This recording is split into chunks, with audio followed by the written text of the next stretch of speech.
Hi, this is Tamara from mooglyblog.com, and in this video I'm going to be demonstrating how to crochet and assemble the Winter Market Bag, which is a free pattern you'll find on mooglyblog.com.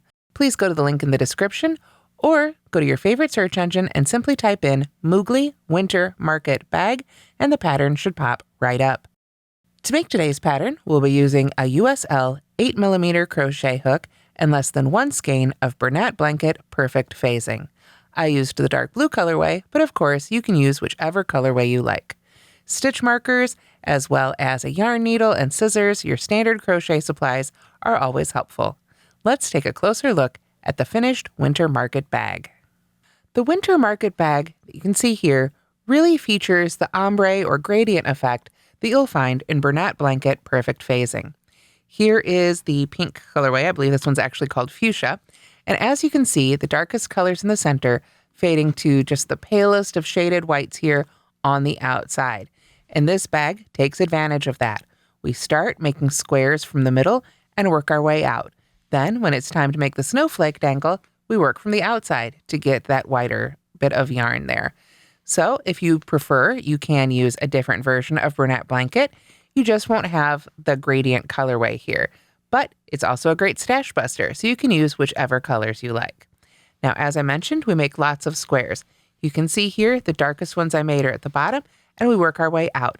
After making 17 squares, they're all simply sewn together just with the whip stitch, and then the handles and a little bit of edging are added around the top. Then there's this optional snowflake dangle you can see right here. It just loops right onto the bag, so if it's not winter time and it's not the holidays, you can take this portion right off. This is also a really cute ornament that you could hang right on your tree. So it's a little bit of a 2-in-1. Here's what the bag looks like from behind, kind of a view without the dangle as well. And you can see how the different colors of that gradient of the yarn really create sort of a patchwork effect. Now, I haven't lined my bag. I wanted to make sure to show you guys here how it looks as is, but you absolutely could line this bag if desired. It's a really lovely size, perfect for all your everyday essentials and taking with you on all your winter market shopping days. So let's go ahead and get started making our own winter market bag. Now, before we get started making our 17 squares, you can see here in the pattern how I've laid out the squares as I made them. I started at the beginning of the skein or the cake with the darkest color, and that was number 1 all the way to 17. And it lightened up quite a bit by the time we got to 17. So as you make your squares, try and lay them out in this specific order, or you can join them as you go. I'll show you how the join comes together here after we make one of our squares together. So let's go ahead and do that now. Here I've got the darkest or inside end of the skein or the cake of yarn, so that's where I'm going to start crocheting. And all of our 17 squares are exactly the same. We start round 1 with a magic circle. So we're going to come in a few inches on our yarn, and then I'm going to wrap the yarn over my non-hook forefinger twice towards me, just like a yarn over. So once and twice. Then I insert my hook under both of those loops, catch the loop that's furthest back, pull it just under that edge, yarn over, and pull through. I do have a separate tutorial on the magic ring on my channel if you'd prefer. Then our first stitch is a chainless starting double crochet worked right into that ring. So I'm going to pull that loop up to the height of a double crochet, secure the top of the loop with my finger on the hook so it won't go anywhere, yarn over with the loop itself, insert my hook into that ring, make sure I go under the ring and that tail end, yarn over, and pull up a loop. Then I finish my double crochet, yarn over, pull through, release that top loop, yarn over, and pull through the last 2 loops. Now, this can be a little tricky. I can go ahead and take my time, there we go, and get that one made. Now, I like to do that. It's as opposed to doing a chain 3 for your double crochet start. If you prefer a chain 3 for your first double crochet or a different double crochet substitute, you can absolutely do that as well. Now, we're going to work 2 more double crochets into the ring. So I yarn over, go into that ring, and again, make sure that tail end goes over my hook as well.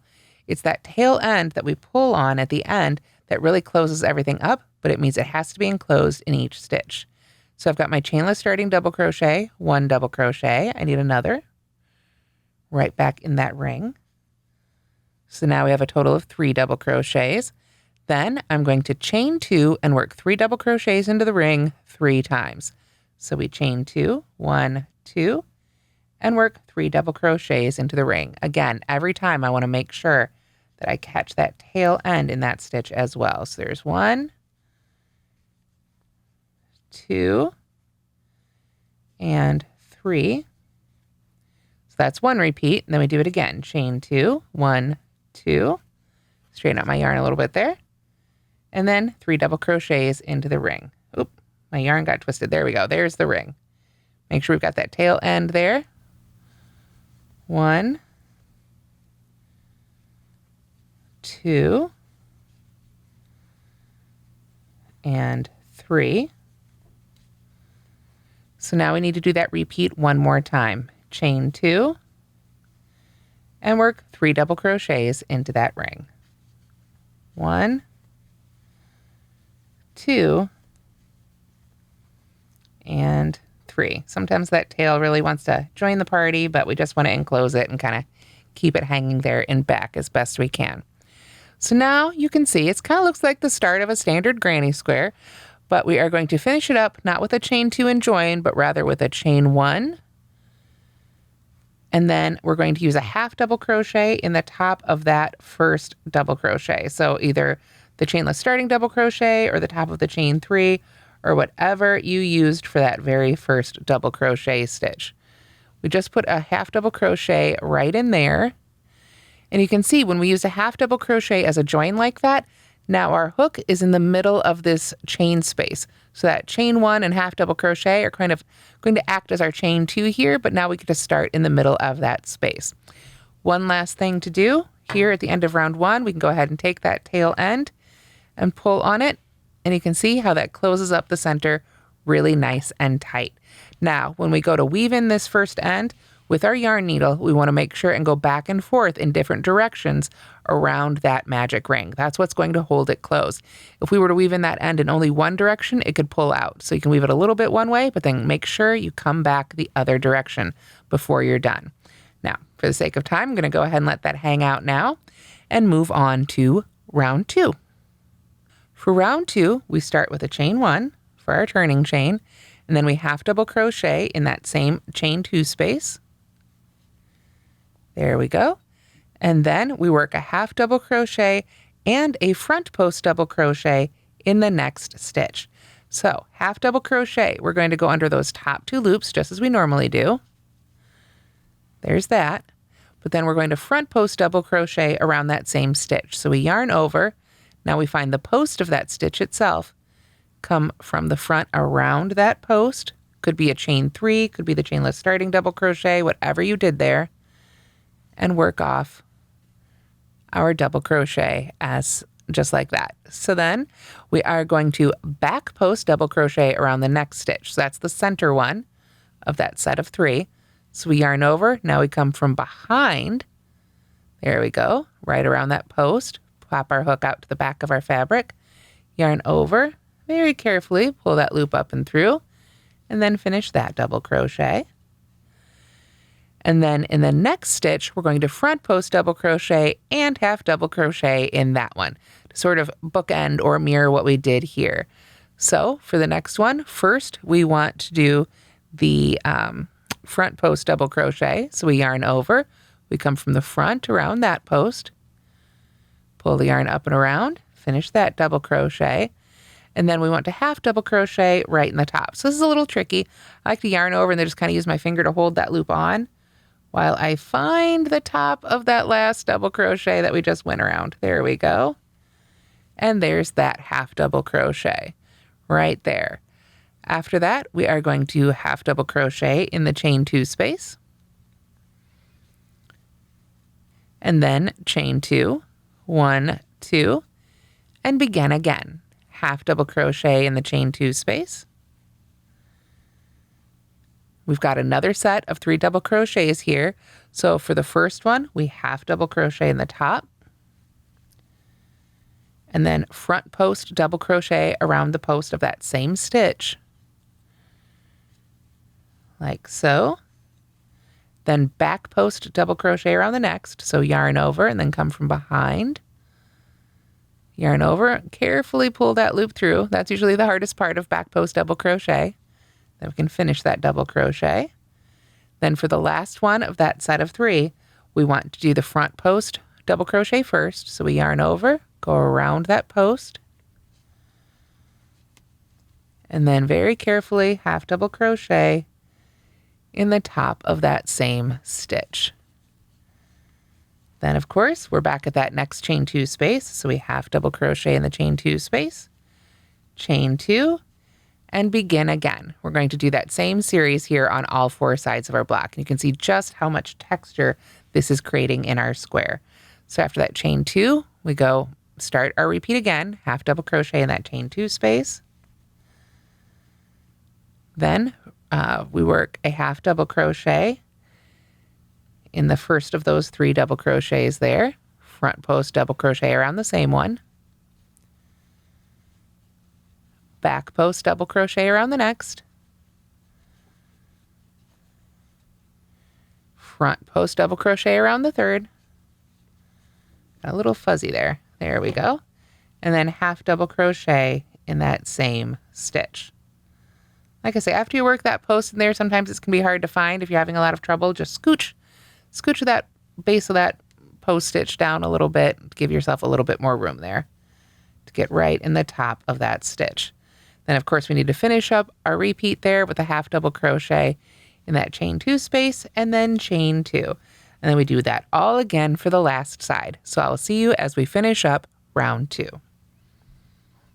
So we finish up our repeat with a half double crochet in the chain 2 space and a chain 2. Now we're ready to break our yarn. But if you know me, you know I love avoiding having extra ends to weave in. So we want to take a moment and not just cut off what we need to weave in our ends, but let's go ahead and cut off what we need to sew this square to the squares around it. That way we avoid having to cut extra pieces of yarn to use for our seaming. So I would recommend that you cut approximately 18 inches or so for your final tail. Again, you don't have to break out a measuring tape or anything. You can just kind of eyeball it here. That looks like about a foot. That looks like about 6 inches. And that's where I'm going to go ahead and cut the yarn. If you're worried about having too little, you can definitely cut it a little bit longer. There is extra yarn left from the skein at the end of this pattern. So if you prefer to do 24 inches, that's absolutely fine. It'll actually give you a little bit more variety in the colors of your squares. Now, you can see after I haven't joined or anything, I've just got that chain 2. I went ahead and cut my yarn. I'm going to pull up on that end with my hook. This is where I want to grab my yarn needle. Find the end of my yarn here. With Bernat Blanket, I like to kind of fold it over my needle and pinch it a little bit. I find it a little easier to get it in there. It is a thick yarn, so you want to use one of your larger yarn needles or tapestry needles. And then we're simply going to finish this off with a seamless join. I'm going to take this tapestry needle or yarn needle, find that first half double crochet I made of this round, go under those top 2 loops. I'm going to pull this through. I'm going to go right back into that last chain. Get that centered there. There we go. And just give that a nice tight tug. So now it is joined, but I'm not going to weave in this end. I'm going to pull my yarn needle off and just let it sit and use it when I sew my ends together, or rather when I sew my squares together.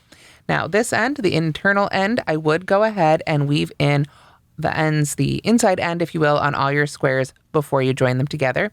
Or if you really want to, you can leave them for the end, but at least make sure that your magic circle in the center is nice and tight. Then you can set those 17 squares aside, and let's talk about assembly. Now, this schematic on the pattern shows how the different squares are assembled.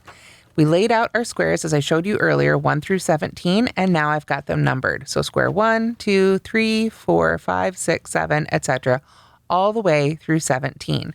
This dotted line represents the fold at the bottom of our bag. So let's go ahead and work through this arrangement together. I don't have another 17 squares made, but I do have all of these little squares right here. So when you assemble your squares, when you go to sew them together, you can use this long tail and literally just whip stitch those ends together. Whip stitching, we take our yarn, we go through 2 layers of yarn, just all the way through. If you prefer a different seaming method, you could absolutely do that. You could crochet them together. You could use the mattress stitch, whatever you like to do. But for now, let's go ahead and just talk about how those actually go together here. So I've got square number 1. That would be the first one I made, the darkest one. That one starts right in the middle. Then we do square number 2. Let me make some space here. Square number 2 there, and square number 3 goes there. Now we can't really sew any of these together yet. We're just sort of laying these out. The first one that we can actually sew on to the others would be square 4 right here. So square 4, we can actually start our sewing. And again, I simply whip stitched them together. But 4, you can attach here to the side of square 1 and to the bottom, or whatever side makes you happy. They're all the same. There's no, upside or downside to any of the squares of square 2 right there. So we've still got it laid out. Square 4 can attach to 1 and 2. Square 5, we're going to come in on this side. So let me grab a little bit more of my washi tape here. Square 5 can attach right to the side of 1, opposite of 4, and then make sure 3 is on the bottom of 5 right there. Let me get that one straightened out a little bit so we can fold it all up here. There we go. So there's square 3. So then we need square 6 is next, and that one comes in right here, right next to square 2, and above square 1. So you would go ahead and take your ends and sew on square 6. Then square 7, we come from underneath, right here, and sew that to the bottom of row 1, and of course to the side here of row 3, which really wants to be crooked on me. There we go. Nice thing about the crochet, right? It's a little more flexible than the paper here. Square 8 comes in up here. We're just working our way right through the schematic on the pattern. Oop. Get that attached. Square 8 attaches above square 5 into the side of square 6. And then, of course, a 9 comes down here.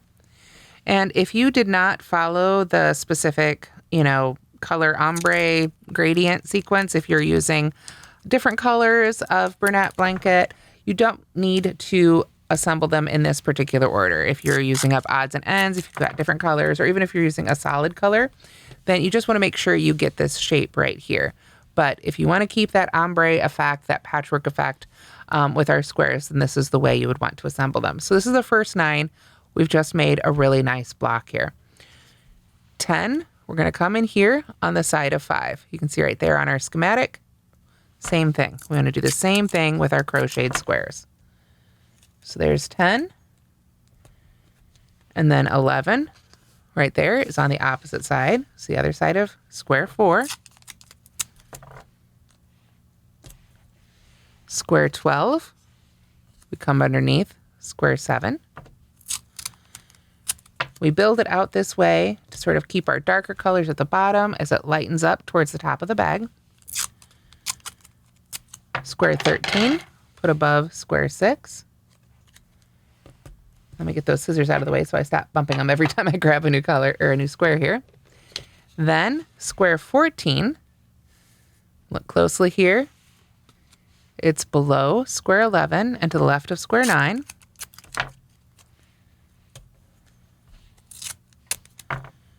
Like so. Square 15, opposite to the side of square 8. Let's get that lined up there. And of course, it's right above square 10, so we want to sew it there as well. We want to sew all our seams. Next is square 16, so we put that one right here. You can see right there it is on our schematic. And it really does help if you have them all laid out, or if you want to join them, sew them together as you go. Just make sure you follow the same color order here. Of course, attach it on both sides there. And then finally, square 17 is going to be right up here to the right of square 13.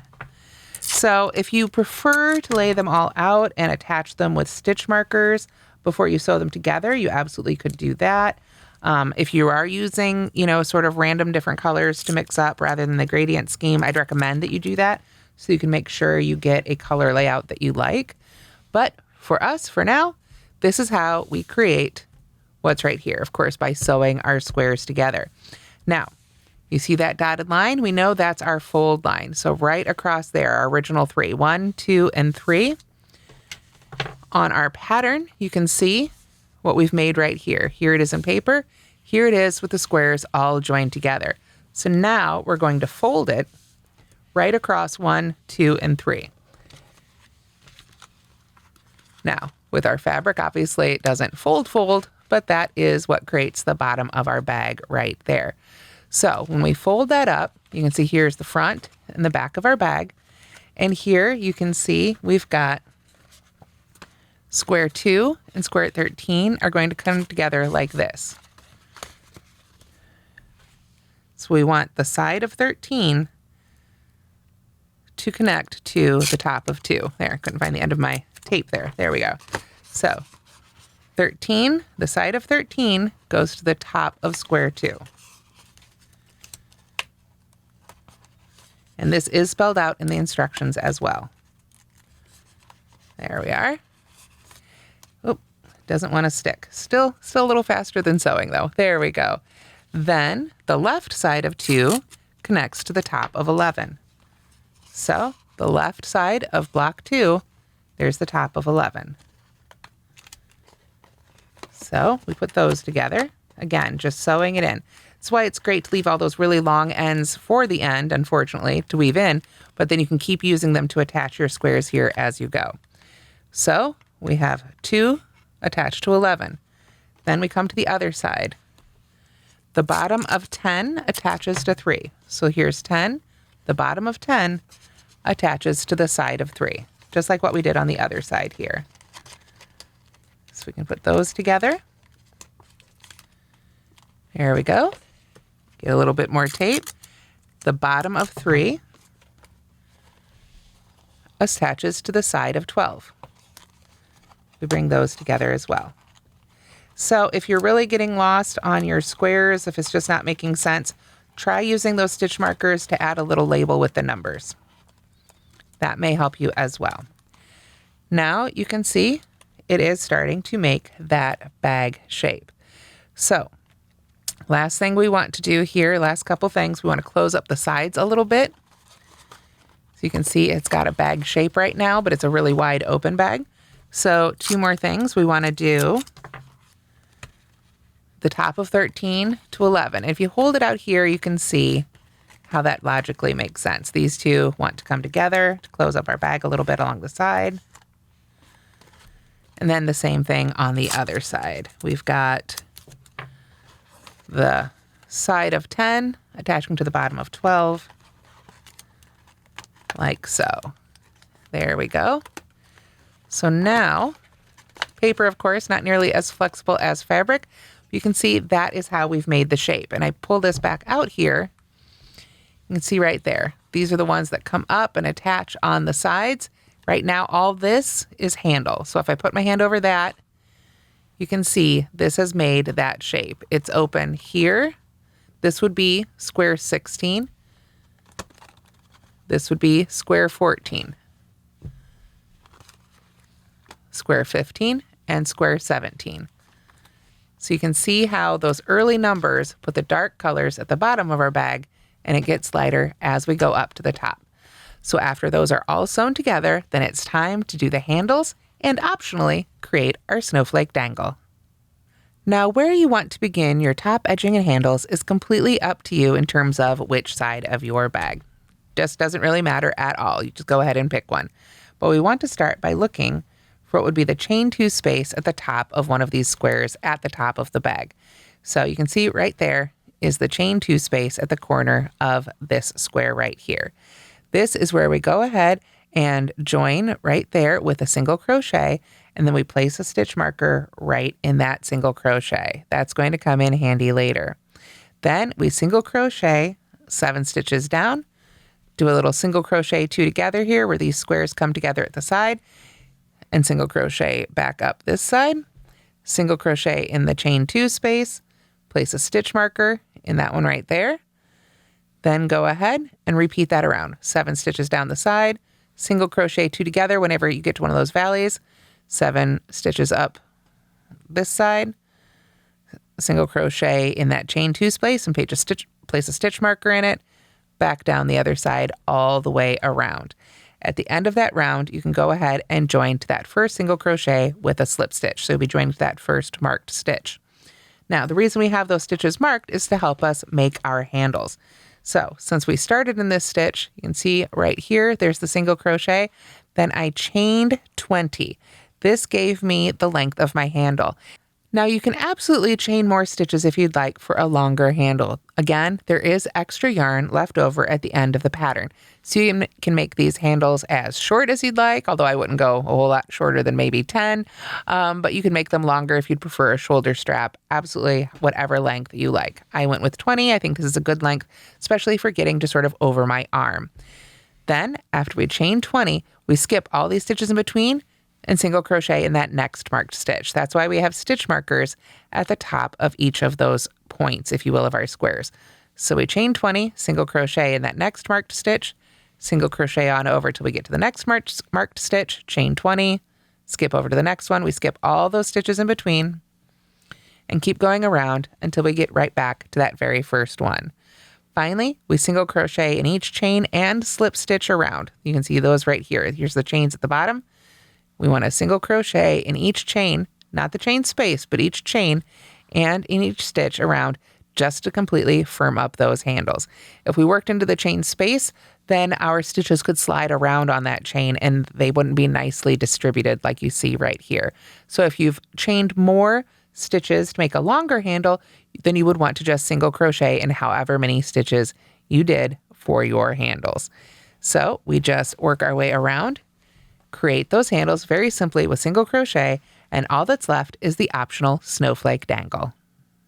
Now for maximum contrast with our snowflake dangle, I pulled from the outside of the skein to make that, leaving sort of that center section of leftover yarn unused. Now, that said, because it's hard to see against a white background, I am going to use the darker color right now, just for demonstration purposes. But if you're making it for your bag, I'd recommend you start at the outside end so that you get that really nice white color. So now let's go ahead and make our snowflake dangle in a nice dark pink. We're going to start round 1 again by making a magic circle. So I'll go over twice over my finger towards me, insert my hook under both of those loops, pull that back one just forward a little bit, yarn over and pull through. Then I want to make that chainless starting double crochet. Again, if you prefer, you can chain 3 or work whatever double crochet substitute you prefer. Get that, don't want to drop that last loop there. There we go. There it is. Now my magic circle is sort of held open by that stitch since we've got a nice thick yarn. And then I'm going to chain 1 and work a double crochet in the ring, followed by a chain 1. So our repeat is double crochet and then chain 1, and we want to do that 5 times after that initial. So we'll have a total of 6 double crochets and 6 chain 1s in between. So we've got a double crochet, chain 1, double crochet, chain 1. Pull up a little bit more yarn here from my cake. There we go. Again, each stitch we need to go into that ring, make sure we catch that tail end as well. So there's double crochet, chain 1, right back into the ring, double crochet, chain 1, keep our tail end cooperating there, double crochet, chain 1. We've got 1, 2, 3, 4, 5 so far, so I know I need one more set.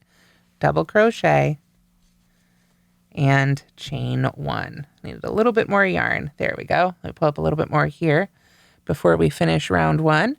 We're going to finish it with a join, a slip stitch join to the top of that first double crochet. So whether that's the chainless starting double crochet or chain 3, whatever you used. There we go. So you can see now we've got double crochets with a chain 1 in between each one. Now it wants to bowl up on me right now, but that's because I haven't pulled down on that tail yet to close up the center. Once I do that, it lays nice and flat. So that's what it should look like for the snowflake dangle after round 1. For round 2, we start with a chain 4. 1, 2, 3, and 4. Then we're going to slip stitch in the same double crochet that we joined to, the top of that same double crochet there. So we just put a slip stitch right there. There we go. Then we are going to slip stitch in the next chain space. So we just go right into that chain space and work a slip stitch. There we go. Then we begin our repeat that we do 4 times. Slip stitch into the top of the next double crochet, chain 4, 1, 2, 3, 4, then slip stitch in that same double crochet. So that's the first one of the repeat. Let's do that again. Slip stitch in the next chain space, slip stitch in the next double crochet, chain 4, 1, 2, 3, 4, slip stitch in the top of that same double crochet, and we actually finish our repeat with the slip stitch into the chain space. Do it again. Slip stitch into the top of the next double crochet, chain 4, 1, 2, 3, 4, slip stitch in the top of the same double crochet, and slip stitch into the chain 1 space. We did our initial one, and then we do the repeat 4 times. We've got 1, 2, 3 made. We've got 1 more. So we go into the next double crochet with a slip stitch, chain 4, 1, 2, 3, 4, slip stitch in that same double crochet right there, and then slip stitch into the chain 1 space. So that is our 4 repeats in the brackets if you're following along with the written instructions. Finally, we work a slip stitch in the next double crochet. You'll see that's the only one not worked. We had 6 there in row 1 or round 1. We've got 1, 2, 3, 4, 5 of those loops. Got 1 more double crochet there. So we're going to slip stitch right in the top of it, like so. And then we're going to chain 12. And this is our long loop for attaching our snowflake to our bag. You can see that is our loop right here, the long one. So again, if you need that loop longer, if you're making this dangle by itself for another purpose, you can make this loop as long or as short as you'd like it to be. For now, I'm going to go ahead and stick with 12. 1, 2, 3, 4, 5, 6, 7. Oh, need some more yarn here. 8, 9, 10, 11, and 12. There we are. Then we are going to slip stitch in the 3rd chain made. So not the 3rd one from the hook, but the 3rd chain made. So we want to go all the way back down here. 1, 2, 3. I like to slip stitch into the back hump, but with this fuzzy yarn, it's really hard to see what part of the stitch you're going into anyway. So whatever makes you comfy is fine. Just like so. There we are. Then we chain 1 and slip stitch in that same double crochet right there, all the way back down at the base. Now, mine got twisted. I can tell because my tail end is hanging out in the front. So that happens a lot when our stuff's hanging. You can go ahead and just sort of let that dangle for a minute. And then when it's straightened out, slip stitch in that first one. And then we have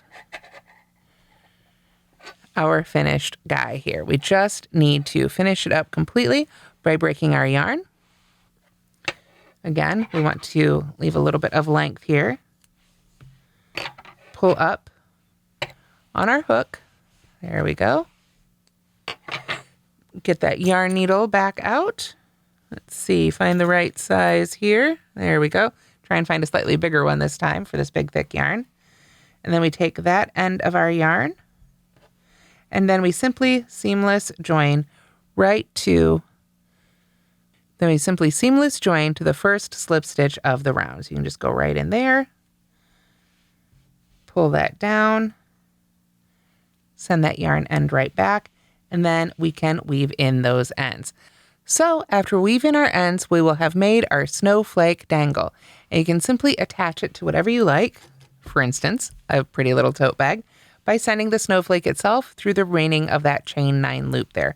So I would just go ahead and pull it up to my bag and make sure to pull that snowflake right through that chain 9 loop.